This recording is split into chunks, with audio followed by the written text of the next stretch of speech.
Aku sering kayak nggak bisa gerak gitu loh kalau kata orang ketinggian gitu ya. Iya. Itu tapi aku ngeliat asap dari bawah lantai. Iya. Itu kayak bayangan hitam gitu loh, hitam tapi tiba-tiba itu kayak naik jadi tinggi banget sampai mentok ke atas. Iya. Ke atas langit-langit atap. Terus tiba-tiba tuh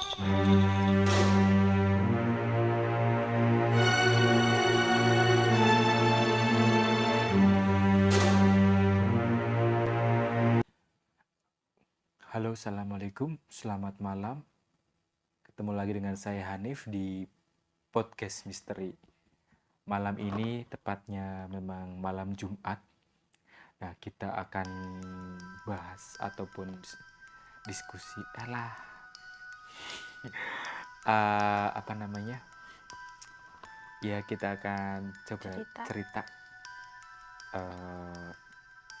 kisah-kisah ataupun pengalaman pribadi tentunya yang kita berdua alami, khususnya istri saya alami waktu jadi mahasiswa di Universitas Diponegoro di Semarang. Dia ngekos dan mungkin nanti akan detailnya akan diceritakan oleh istri saya.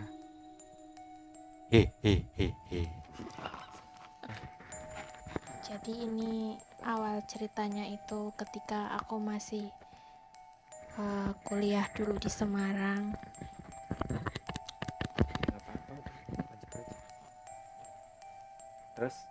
Terus gimana terus?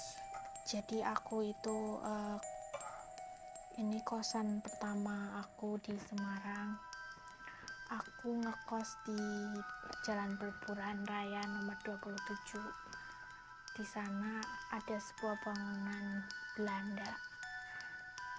Aku nggak tahu bangunan itu dibangun sejak kapan, karena pas aku ke situ itu udah jadi tempat kos-kosan. Dan aku waktu itu nyari kos-kosan itu dicariin sama temen mama.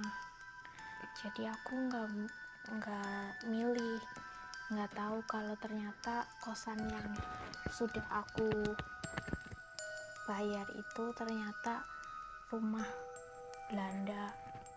Rumah tua ya? Iya, tapi rumah tua, benar. Rumah Belanda gitu. Iya, Gaya Belanda. Rumah bangunan tua, rumah Belanda. Nah,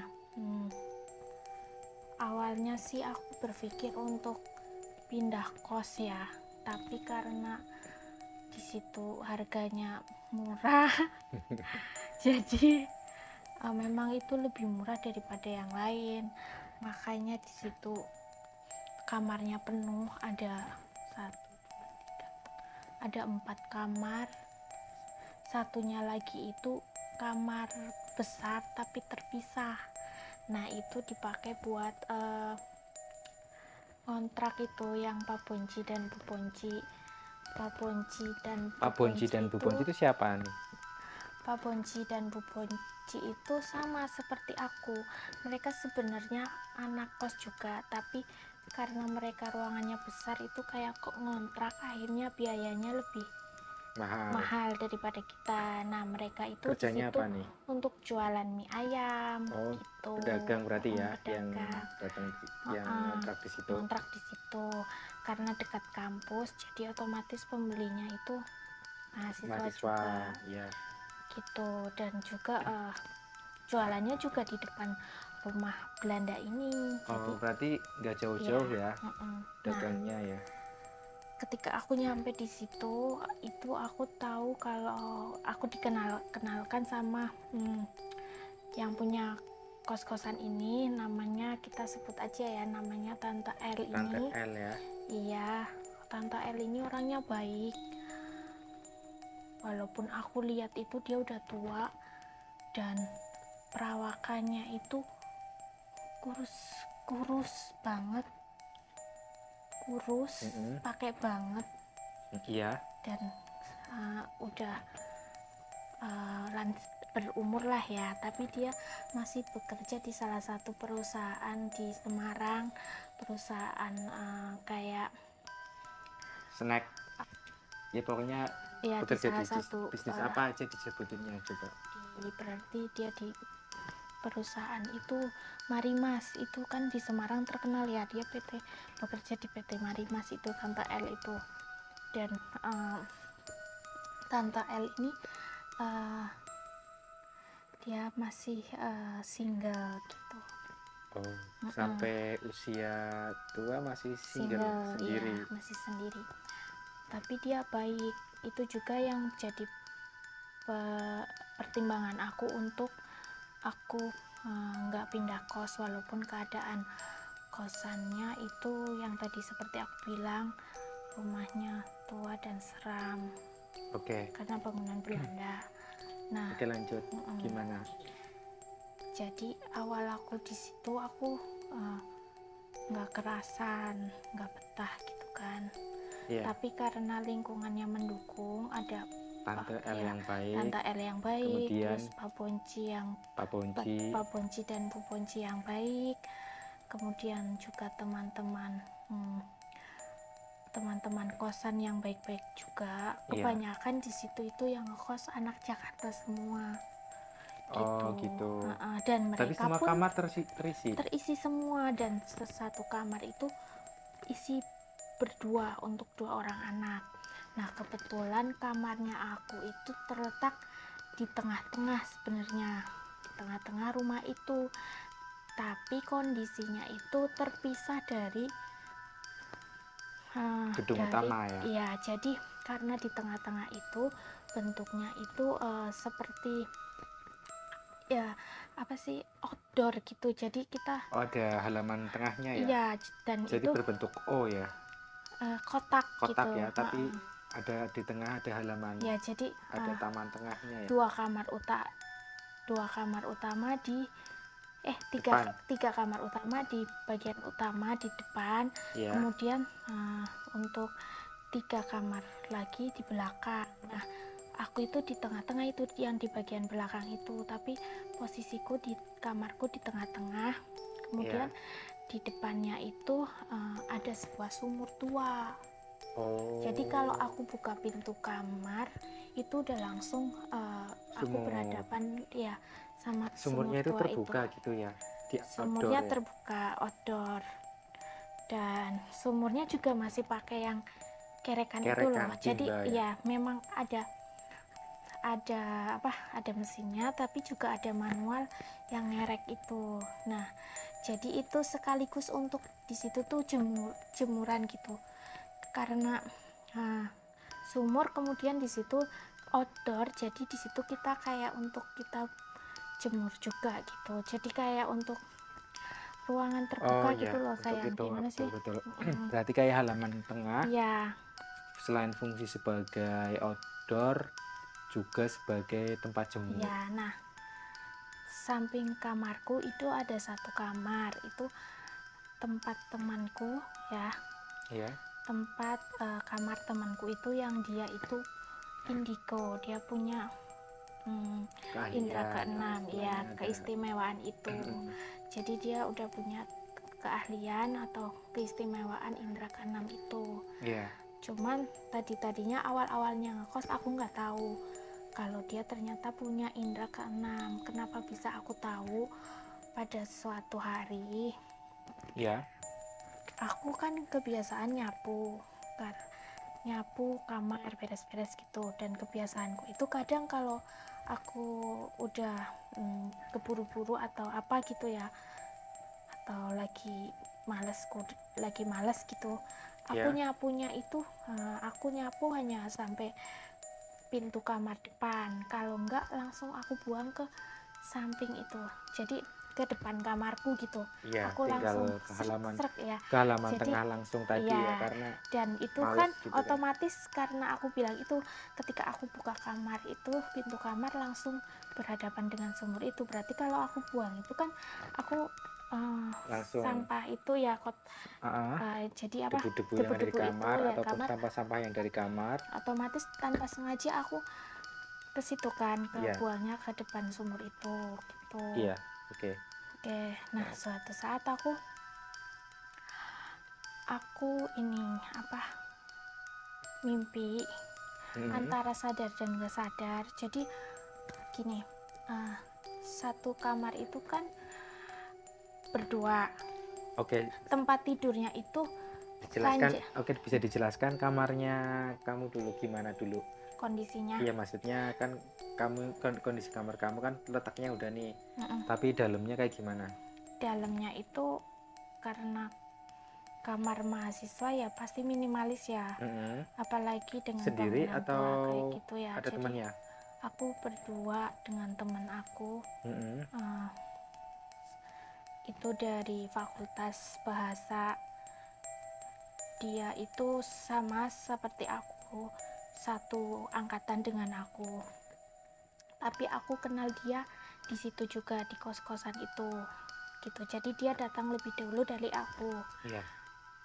Otomatis aku, karena ruangan itu, kamarku itu, tempat tidur ranjangnya itu ranjang yang tingkat, Berundak. berundak gitu ya, tingkat. Jadi otomatis karena dia datang duluan, dia dapat yang di bawah. Iya. Dan karena aku di situ lebih terakhir ya daripada dia ya, maksudnya dia lebih dulu, jadi Iya. aku dapat yang di atas. Mm-mm. Jadi di ranjang atas Berarti gitu. kalau ini naik ya, Iya, kalau mau tidur ke betul. ranjang. Oke, lanjutin Iya. yang tadi, yang Nah itu cerita yang tadi. jadi setiap kali aku tidur kadang tuh aku merasa seperti ada yang liatin dari bawah kayak gitu, dari bawah ranjang gitu. Karena ranjangku tingkat itu, jadi aku di atas gitu. Aku selalu merasa kayak ada yang memperhatikan. Itu dari awal pertama aku tidur di situ kan. Sampai suatu ketika aku tidur dan itu posisinya itu nggak ada temanku itu, teman kosku itu dia sedang pulang. Iya. Berarti ke- kondisinya sendirian ya di kamar ya. Tapi aku ditemenin sama Bu Bonci itu tadi, yang baik hati itu. Karena dia nggak tega aku tidur sendirian, aku takut, jadi dia nemenin aku, dia mau nemenin aku untuk tidur malam itu. Nah kemudian pas begitu aku tidur,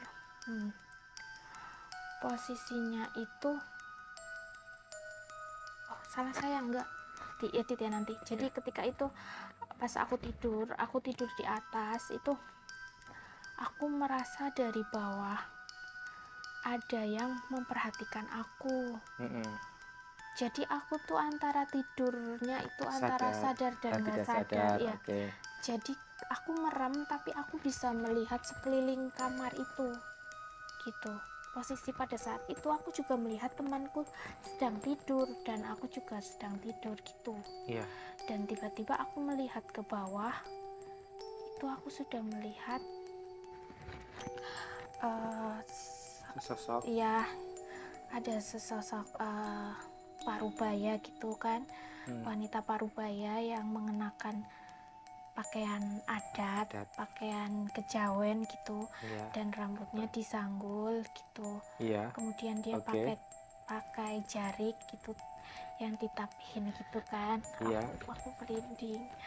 Terus itu jadi disanggul dan dia senyum sambil tangannya itu gendong tangan, kalau bahasa Jawa itu gendong tangan gitu. Terus dia hanya ngeliatin aku, terus dia senyum, kemudian dia tuh nunjuk ke arah sana gitu. Jadi sambil senyum sambil gitu tuh menunjuk ke arah keluar ya, seakan-akan tuh ngasih tahu aku ya. Iya, aku merinding. Seakan-akan tuh ngasih tahu aku kalau aku tempatnya di sana gitu, di sumur itu kayak gitu. Aku nggak tahu apa ketika itunya ya, jadi syarat gitu yang jadi dikasih. aku bisa tersampaikan walaupun aku saling menatap, tapi aku tahu maksudnya kalau dia itu ada di area sumur itu gitu loh Han. Iya. Tuh. Oke, paham. Terus ketika aku seperti itu, entah kenapa sosok itu menghilang, terus tiba-tiba dari arah luar itu muncul laki-laki, nggak tahu aku laki-laki, pokoknya sesosok laki-laki yang kayaknya rambutnya agak segini, sebahu segini, terus dia tuh kayak marah-marah. Terus aku kan selimutan pakai bed cover, jadi aku merinding banget guys. Jadi apa bed coverku tuh ditarik seperti ini, kayak mau ngelorot aku dari atas ke bawah. Kerasa, Jadi kerasa kayak ditarik gitu. aku Dan kerasa. bed covernya bergerak gitu. Aku langsung mau bangun tapi nggak bisa gitu loh, kayak ketindihan gitu, langsung Iya. mau teriak nggak bisa, mau ngomong nggak bisa, mau teriak minta tolong nggak bisa, mau bangun susah gitu, mau melek gitu. Melek, ketika aku melek gini terus aku kayak nggak bisa apa-apa gitu, kayak Gerak nggak bisa, diem, lihat nggak bisa hening, gitu ya. jadi kayak shock gitu, kayak beberapa detik terus aku baru astagfirullahaladzim gitu. Aku bisanya aku teriak-teriakan ke, aku manggil temanku yang Di di bawah. bawah itu, iya aku teriak-teriak, terus temanku yang di bawah itu langsung naik ke atas ke ranjangku terus bangunin aku, kenapa kayak gitu. Nah pas aku cerita terus udah kita tidur lagi sampai dengan besok paginya. Aku baru cerita yang detail. Aku malam itu aku hanya nggak cerita ya? iya, karena aku takut Takutnya nanti temennya ikut-ikutan. jadi Nah terus tidurnya tetap di atas apa gimana? enggak, aku pindah di bawah Bareng. karena aku takut nanti ya aku jadi trauma gitu ya mas. Pas malam itu aku tidur bareng sama dia di bawah gitu. Walaupun kecil pelan. Ya itu memang single bed, jadi seperti ini, ukurannya tuh single bed tapi ranjangnya tuh tingkat Tinggi gitu. Oh iya.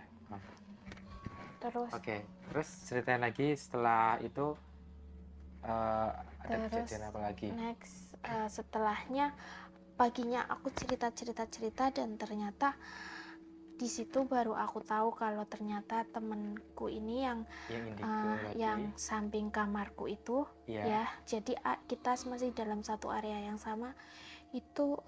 Dia ternyata bisa mempunyai indera keenam itu, jadi dia juga bisa komunikasi dengan mereka yang ada di situ. Dan ya intinya dia mengasih tahu ke aku kalau memang di tempat itu ada gitu, selain kita ada gitu. Tapi ya menunjukkan eksistensi lah, yang memberikan pesan gitu. Itu mereka itu yang apa yang aku ceritakan itu ternyata sosok itu memang benar ada di situ gitu. Ternyata jadi yang ini mengkonfirmasi ya. Iya, terkonfirmasi oleh temanku itu, dan kamu bahwasanya temanku bilang ke aku kalau sebenarnya penunggu dari sumur itu tua itu yang datang ke dalam mimpi ya, itu yang datengin aku malam itu sebenarnya itu sosok yang punya rumah itu, tapi zaman dulu. Istilahnya Jadi aku pikirkan itu punyanya Tante L ini. Jadi Tante L ini adalah Tionghoa loh sayang, orang Cina dia. Jadi dia Kristiani dan dia itu orang apa, kalau Cina itu ya Tionghoa lah ya. Dia itu Chinese ya, Chinese. Dan di situ di rumah itu juga terpampang foto papi maminya yang sudah almarhum. Jadi aku selalu ngelihat foto itu yang hitam putih itu, foto zaman dulu banget papi maminya Tante L ini. Aku pikir itu yang punya, ternyata yang punya pertama kali rumah itu adalah yang datengin aku di malam itu gitu. Dan itu seperti mengasih tahu kalau dia ada di situ gitu. Dan yang laki-laki itu mungkin dia juga marah karena aku mengotori tempatnya, dia merasa seperti itu. Jadi memberikan pesan bahwa aku merinding banget tuh saya.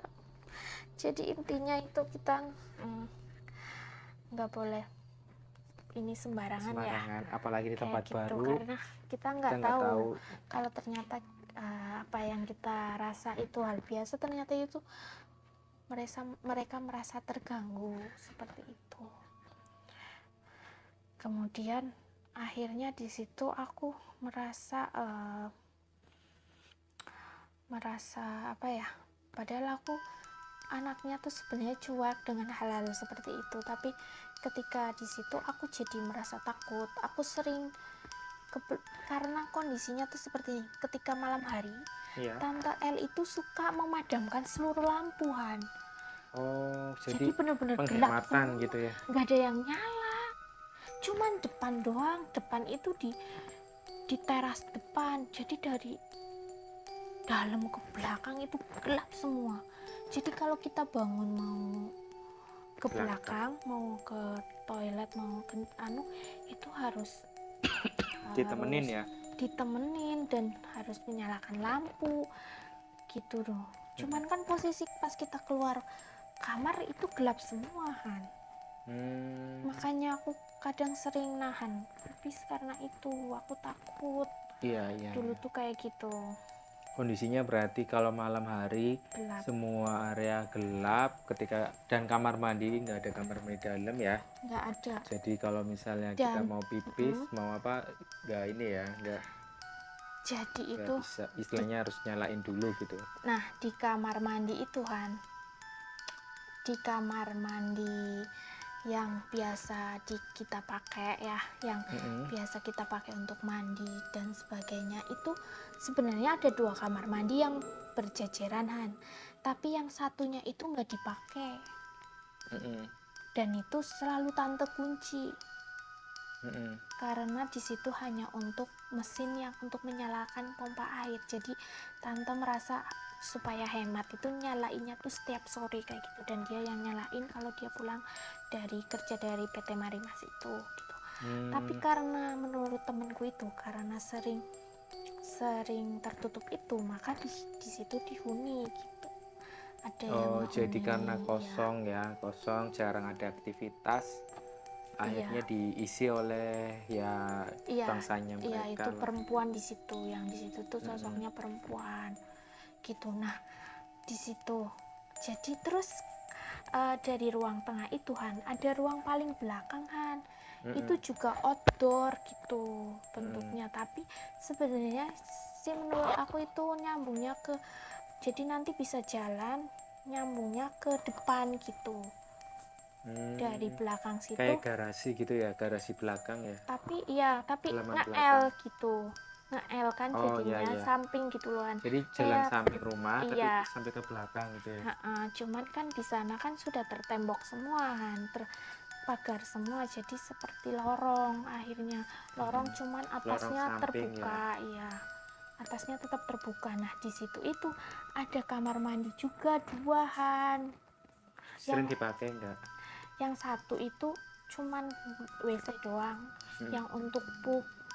Karena yang di kamar mandi tengah itu hanya kamar mandi aja, hanya Nggak ada kloset bak ya? gitu ya, nggak ada kloset, Nggak ada jadi kloset, terpisah. cuma bak mandi Jadi aja kalau gitu. kita mau pup itu harus keluar ke situ. Bayangin kalau kita pup tengah malam gelap gulita, keluar ya seperti itu. Terus di depan WC itu yang buat pup itu, depannya itu ada kamar mandi lagi. Nah itu kamar mandi terbengkalai, Han.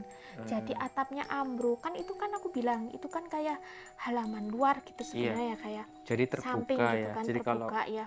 Nah itu kalau rusak ya iya, jadi kelihatan banget. otomatis bangunan WC itu ada atapnya gitu. Iya. Nah atapnya itu udah puing-puingnya tuh udah ambruk gitu. Jadi ke bawah itu udah tinggal puing-puing, tinggal temboknya aja gitu. Nah itu di situ juga kata temanku yang indigo itu dihuni oleh sosok laki-laki itu yang tinggi besar, hitam gitu. Iya, iya, yang datang di mimpi itu juga. Nah lorong di jendela deket kamarku sini di situ itu yang putih-putih itu apa kayak permen gitu, Han. Jadi di situ tuh Banyak sebenarnya ya. belum yang datang dari luar-luar. Yang mampir, yang main gitu ya.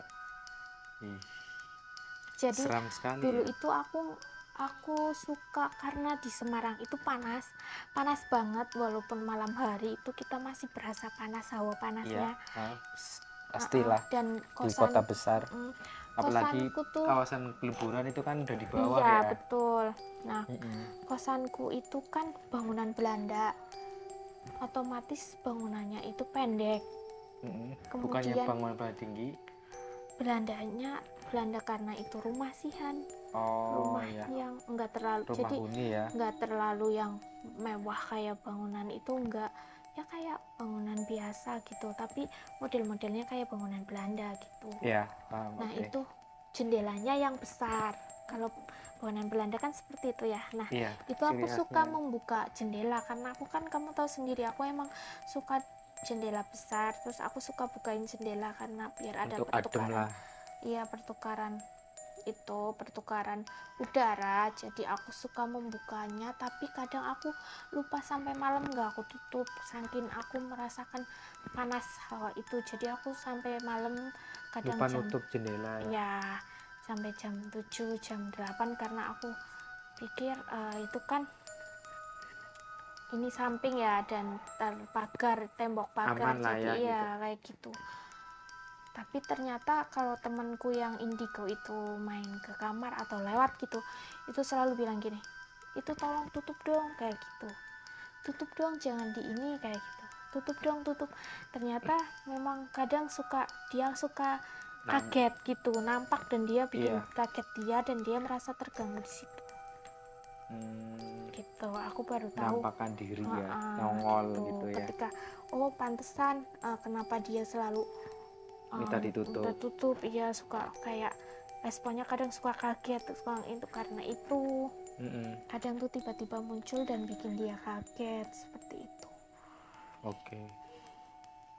Jendela itu Berarti jendelanya itu langsung tembok kan ya? Tembok langsung belakang. tembok. Tembok belakang. Hah? Samping apa belakang? Di kamarku Han itu Hmm, tembok, jadi jendela di kamarku. tapi temboknya jendelanya di belakang kamar kan? Apa pas masuk kamar? Belakang kamar dong, Oh di iya. belakang kamar. Jadi itu yang lorong itu, Oh dari maksudnya ke lorong kalau itu kita ya. buka jendela nanti kita bisa lihat lorong Lorong itu, yang yang tadi lorong yang aku bilang di samping samping-samping ya. HL itu, yang Oke. ada Kamar kamar mandi mandinya. terbengkalai Oke. gitu. Terus sebenarnya banyak banget Han itu aku di situ. Iya. Selain itu juga aku pernah ini Oh apa, iya, katanya pernah dapat apa namanya? iya, itu sebelum itu lama, pas aku mau pindah karena waktu itu Undip itu yang untuk di bawah di peleburan itu untuk S2, jadi Iya. semua yang S1 pindah ke atas. Itu aku mau pindah, itu aku ngalamin kejadian itu. Nah Oh, sebelum kejadian itu ada kejadian lagi Han. apa itu? Boleh Jadi ceritain? waktu itu teman sekamarku itu pulang ke Purwokerto kan. Nah Mm-mm. otomatis aku tidur sendirian itu Han, Iya. tidur sendirian, posisi itu tengah malam jam 2 jam 3-an itu, Mm-mm. aku lagi enak-enaknya tidur, tiba-tiba itu aku nggak tahu apa gitu ya, Iya. aku tiba-tiba terbangun tapi aku nggak bisa gerak. Iya. Terus aku ngelihat karena aku sendirian di bawah kan, sebentar, karena aku sendirian itu kan ya, aku kan tidur sendirian, temanku satu kamarku kan, dia pulang ke Purwokerto, Iya. otomatis yang Bawah ranjang kosong. bawah kosong. Jadi karena aku itu trauma yang itu, kadang kalau dia pulang kampung tuh aku pengen Tidur. tidur di bawah gitu loh. Iya. Ya aku tidur di bawah kan, aku Ah, kan di atas juga panas ya karena iya. Dekat dengan dekat dengan langit-langit lah. atap, iya. Mm-mm. Aku turun ke bawah, tidur di bawah. Nah pas tidur di bawah juga kadang aku merasakan hal yang aneh. Kalau di atas aku seperti diliatin di atas, tapi kalau aku tidur di bawah itu aku merasa kayak di atas itu ada yang tidur nemenin aku tidur gitu loh. Mm. Jadi aku tidur tapi Di atas ranjang sudah atas kayak ada orang ada yang orangnya. tidur gitu. Iya, iya, iya. Tuh aku ngerasanya seperti itu Han. Terus nantian itu apa, aku waktu itu kan mencoba untuk tidur tapi aku tetap Itu tidur di positive atas thinking. apa di bawah? tidur di bawah. Yang waktu temennya kamu itu ya? Nggak ada ya, Ya. aku tidur di bawah, terus aku merasa di atas kan kayak ada yang tidur gitu ya, tapi aku merem-meremin aja gitu, Iya. merem-meremin aja gitu, mencoba untuk tidur gitu loh kan. Nah sering kayak nggak bisa gerak gitu loh, kalau kata orang ketindihan gitu ya. Iya. Itu tapi aku ngeliat asap dari bawah lantai, Iya. itu kayak bayangan hitam gitu loh kan. Hitam tapi tiba-tiba itu kayak naik jadi tinggi banget sampai mentok ke atas. Iya. Ke atas langit-langit atap. Terus tiba-tiba tuh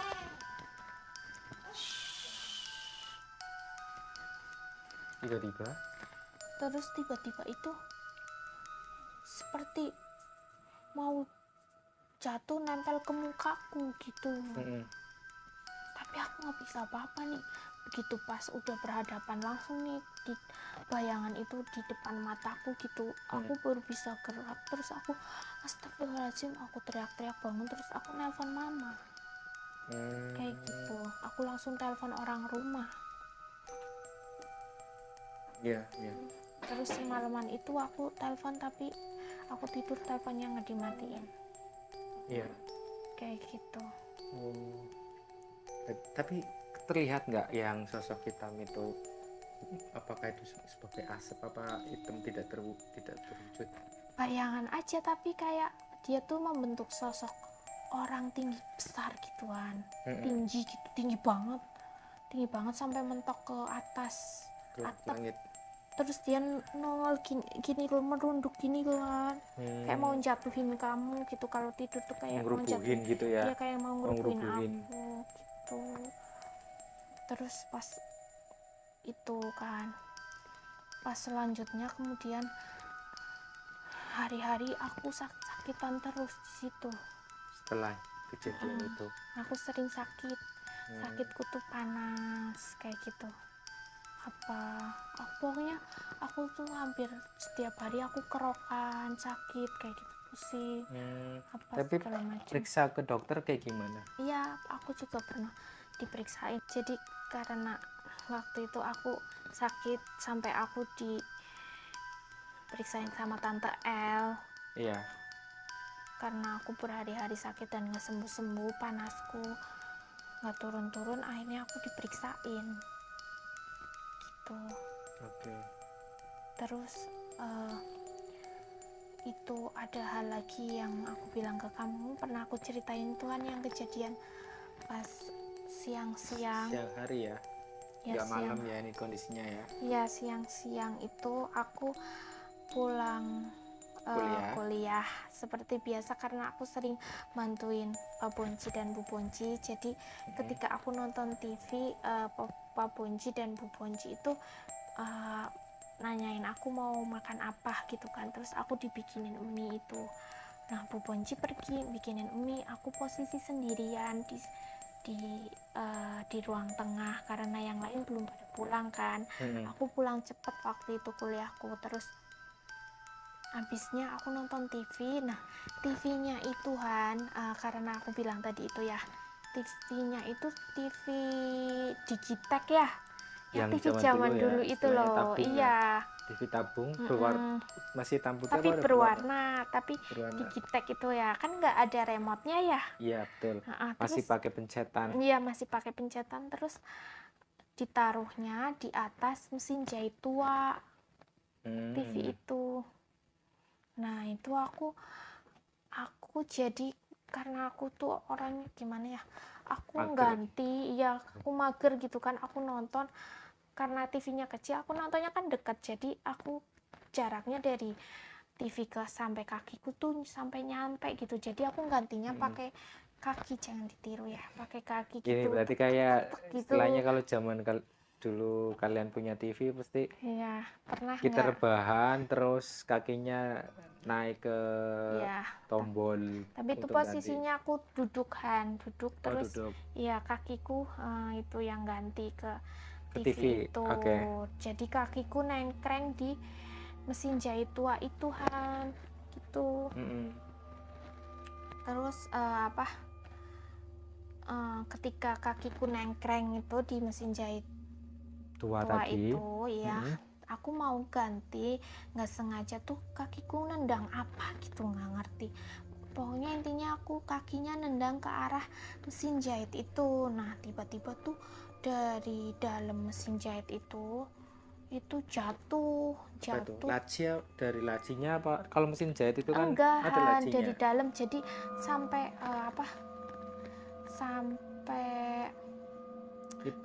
jadi di rongga di bawah gitu, di itu kan ada di tuh longan jahit, ya, apa sih apa namanya yang bentuknya tuh kayak gini, tapi itu isinya tuh di dalamnya ada mesin. Itu kan ada triplek. ya. Nah triplek itu bener Tripleknya jebol karena ketendang aku, terus jatuh dompet warnanya kuning, yang dompetnya tuh saling mengait gini loh, kayak dompet zaman dulu iya, yang betul, warnanya tuh emas kayak sisiknya ikan itu loh kan. Kayak gitu, jadi kalau dibuka ceret kayak gitu tuh ya, nanti gitu ya. iya. Terus pas aku buka itu isinya tuh emas tua zaman dulu itu loh Han. Itu mungkin 1 kiloan ada itu beratnya Han. Orang gelangnya gede-gede banget, lebih gede dari ini aja banyak. Ada yang ukir, yang apa sih, yang ukiran tua lah ya, emas tua dan yang ukiran naga apa ya, ulir-ulir yang bentuk ulir-ulir aja, nggak cuma 1, bisa sampai 3 kayaknya. Terus ada yang bentuknya pokoknya banyak macam-macam, dan itu mas tua kan berat Han. iya betul, Mas zaman tua rata-rata kan, juga emasnya emas murni. dan itu nggak cuma gelang doang, tapi ada cincin, ada kalung, ada anting kayak gitu. Satu set Pokoknya perhiasan ya. iya, satu tas itu gede yang kayak itu loh, bukan dompet tapi pouch gitu loh, pouch. Bukan tas jinjing kayak kalau sekarang segini tuh lah ya, mungkin ya. iya segini bener nih, segini nih. Ini beratnya ada 1 kiloan mungkin. Widih, Lebih auto mah. kaya. Orang itu jatuhnya aja ketebuk gitu kok. Gitu ya. Ketebuk sampai aku apa, terus aku buka, wih emas. Tapi karena aku kan itu kan mahasiswa baru ya, aku tuh dari kampung desa, jadi aku lugu banget ya. Aku nggak berpikir untuk aku mengambil itu apa gimana, enggak. Dan juga itu kan bukan haknya lah istilahnya, bukan masih hakku kan ya. Itu kan aku juga punya nggak tahu rumah siapa situ, yang gitu, iya. barangkali punya tante ataupun Jadi gini, aku penghuni berpikir situ. apa mungkin tante naruh itu di situ kayak gitu kan. Disembunyikan lah istilahnya. Iya, jadi aku nggak sengaja untuk nemuin itu kan. Terus habis itu aku kasihlah ke tante. Nah tante kaget, emasnya siapa. Aku pikir punya tante L kan, aku kasihin. Tapi ya kan? Tapi ternyata bukan. Dan tante L juga nggak tahu itu punya siapa. Cuma karena itu di rumahnya tante L, otomatis kan itu haknya tante L untuk menyimpan. Terus tante barangkali L itu warisan atau peninggalan orang tuanya atau kayak gimana. Iya, jadi tante L ini berpikir, oh mungkin ini punya almarhum papi maminya itu yang sudah meninggal. Terus menaruh itu, kemudian nggak ada yang tahu karena kan nggak papi dipesenin maminya mungkin atau kayak gimana. Jadi itu tuh dulu rumah papi maminya tante L, berdua tinggal di situ. Berdua. Kemudian pas papi maminya nggak ada, daripada itu rumahnya kosong, akhirnya tante L ini ngehuni ini gitu. Aku dengar-dengar dari warga sih, katanya papi maminya, orang tuanya tante L ini, katanya itu apa enggak lah, ya udah nggak usah ceritain kalau nggak usah ya. Gitu ya, intinya seperti itulah ya. Seperti itu. Jadi aku pernah seru banget itu rumah itu kosanku ya. Aku merasa kosan ini benar-benar spesial. Dari bangunannya sebenarnya aku sukahan. Karena dari pagarnya itu juga dari batu-batu yang disusun gitu loh Han. Terus warnanya kan berarti putih ya? Alami ya. Ya enggak, warna batu dong. Oh gitu, istilahnya Iya, dindingnya dindingnya juga. dari Terus batu. untuk dinding bangunan temboknya rumahnya juga setengahnya juga dari batu alam gitu kan. Terus atasnya baru Tembok biasa. tembok gitu. Terus untuk jendelanya juga banyak karena bangunan zaman dulu sih, bangunan Belanda kan banyak Banyak gitu, jendela jendela. tinggi-tingginya ya. Betul. Memang di Jalan Peleburan Raya itu di situ masih banyak bangunan Rumah-rumah Belanda. Belanda ya. Kalau sekarang aku nggak ngerti ya itu masih ada apa enggak. Cuman kalau dulu itu selain kosan Tante L itu ada juga bangunan Belanda terbengkalai. Terus kemudian pas di akhir-akhir aku mau pindah ke atas itu bangunannya direhab Han, dan itu juga jadinya bagus Han, kayak bangunannya jadi bangunan Terbarukan ya. kayak sabi ya, kayak apa sih Han namanya Han, kalau Skandinavian. ya Skandinavian kayak gitu.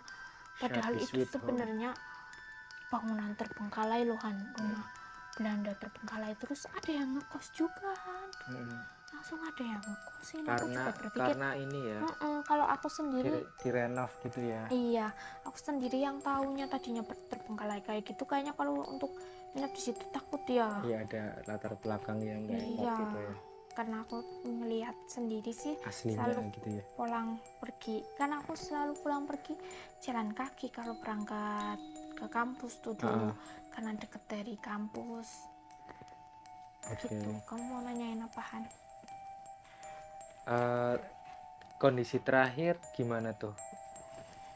Terakhir Iya, aku istilahnya pas pindah ke atas ke apa ke namanya, Tembalang. ya Tembalang. Pas aku pindah ke atas tuh sebenarnya aku ngeliat Tante L tuh sedih banget. Karena kan yang ngekos di Tante L ini yang anak Jakarta itu tadi aku bilang itu juga satu angkatan dengan aku, jadi Iya. semuanya itu rata-rata mayoritas Pindah ke atas ya. pindah ke atas, anak kosan tante ini, Tante L. Jadi ketika kita pindah tuh Tante L tuh sedih, kehilangan, apalagi dia kan single ya, masih sendiri. Dengan adanya kita tuh dia merasa ada yang nemenin ada ya. yang nemenin, betul. Anak-anak kos. Makanya tuh prinsipnya Tante L ini ketika kita harus bayar kos gitu kan. Iya. Tapi kayak dari kita untuk kita kayak gitu loh. Nanti setelahnya ya nanti kita pergi makan kemana atau weekend kita kemana. Istilahnya tidak narik banget lah ya. Jadi gini, misalkan wah Fani nih tanggal 25 Fani harus bayar kos nih, bayar ya Van. Nah nanti aku bayar nih, terus nih Fani, nih tante habis nerima uang bayaran kosan dari Fani, yuk kita makan di luar yuk, kemana, ke Semawis apa ke Bandungan atau ke Jogja kayak gitu, pakai uang itu. Justru malah untuk kembali lagi ya, ke kembali anak lagi kos ya. jadi Nyenengin anak kos juga ya. dari kita untuk kita, intinya itu. Iya. Dari kita untuk kita. Seperti itu. Jadi terakhir pas aku merasanya karena di situ di Semarang aku nggak punya saudara, keluarga, kenalan. Jadi ketika aku sama Tante L tadi, aku udah merasa seperti keluarga. Anggota keluarga. Jadi ketika juga membuat, karena Tante L juga kan membuat nyaman juga gitu. Ketika aku ingat banget ketika aku pindah ke atas itu Tante L bilang, "Pak, nanti sering jengukin tante ya," kayak gitu. Tante sering dijenguk ya, kayak ditiliki gitu loh. Tante kan sendirian, kayak sering ditiliki ya Van, tantenya kayak gitu, sering main. Pesen ya istilahnya, kayak gitu. Terus ya iya tuh kayak gitu. Terus pas terakhir aku kesana itu aku sama temenku Han. Aku tuh ngeliat itu sepihan dari luar. Terus kondisinya ya sepi, nggak kayak dulu. Aku juga nggak ngeliat gerobak mie ayam Pak Bonci gitu. Aku kehilangan kontaknya Pak Bonci sama Bu Bonci. Terus pas itu aku tuh lagi diem sama temenku gitu kan, masuk enggak, antara masuk enggak gitu kan, ketok-ketok atau enggak. Tiba-tiba tuh Tante El keluar dari itu. Terus ininya lagi temanku tuh mau lari karena ngelihat kondisi Tante El, kan tahu sendiri yang udah sepuh ya. itu apa yang aku bilang, memang Tante El kan rada kurang berisi ya gitu. Terus kamu nyapa nggak? Aku terus siapa gitu, terus wanita kayak gitu ya, akhirnya ya udah terus masuk, dan ternyata tante ini lagi kurang enak badan waktu itu. Terus akhirnya aku bawain makanan juga gitu. Ya udah Sendirian tantenya? sendirian. Terus dari situ aku tahu kalau Pak Bonci ternyata udah nggak di situ lagi. Pak Bonci itu pindah kontrakan gitu, tapi masih jualan, tetap jualan mie ayam pas waktu itu. Kalau sekarang aku kurang tahu. Terakhir aku cuman lewat aja waktu aku ke Semarang. Aku yang lihat rumah itu sih. Masih Tapi terawat apa udah nggak terawat? Aku lupa kondisinya. Sekarang aku juga kurang tahu. Iya. Pas waktu itu kan aku ngajakin kamu. Iya, kita nggak berani ya waktu itu, malam-malam juga dan udah capek kayaknya. Maksudnya bukan nggak beraninya karena barangkali Tante El udah istirahat atau kayak gimana? atau mungkin Tante El udah nggak di situ ya. Dia kan karena sendirian, nggak ada yang ngekos lagi, barangkali ke tempat saudaranya. ya, Memang ada saudaranya Tante El yang biasanya itu dulu itu Tante El di situan gitu, tinggalnya di situ. Tapi ketika mami papinya nggak ada, terus Tante El akhirnya nempatin rumah itu. Iya gitu. Ya. Gitu deh guys, ceritanya sampai di sini seru dulu. sekali ya istilahnya. Nanti ada pengalaman pribadi istri saya sendiri waktu dulu ngekos di Semarang, di rumah di kosan Belanda di daerah Peleburan Raya. Nomornya berapa? 27. Nomor 27. Nanti kapan waktunya mungkin kalau kita mampir ke Semarang siang hari gitu ya. Kita paling enggak kita lihat aja dulu lah. Nanti kalau misalnya masuk ada, kalau memang benar-benar udah terbengkalai atau kayak gimana ya, kita nggak tahu kondisinya saat ini. Mungkin nanti kita searching melalui Google Earth ya. Boleh, Google Maps ya. nanti. Coba, aku juga penasaran, pengen lihat. Nanti barangkali teman-teman juga yang melihat video ini tahu terkait apa namanya kondisi saat ini kosan dulu yaitu Peleburan 27, atau mungkin kabar-kabar dari Tante El atau Pak Bonci dan Bu Bonci, mungkin langsung komen-komen aja ya di bawah sini. Ataupun teman-teman yang dulunya jadi teman istri saya juga mungkin bisa email ataupun email atau komen ke kami, barangkali mau share cerita yang teman-teman alami juga seperti yang istri saya alami. Oke, jangan lupa ikuti terus channel ini. Mudah-mudahan kita akan suguhkan cerita-cerita misteri lainnya ataupun cerita-cerita nyata yang memang nyata adanya, real dan true story, pengalaman pribadi mengenai hal-hal yang mungkin di luar nalar kita ya. Pokoknya ikuti terus, jangan lupa subscribe dan bunyikan loncengnya. Oke, sekian dari saya. Mungkin istri saya mungkin ada closing. Udah ya. Oke, sekian dari saya. Assalamualaikum warahmatullahi wabarakatuh.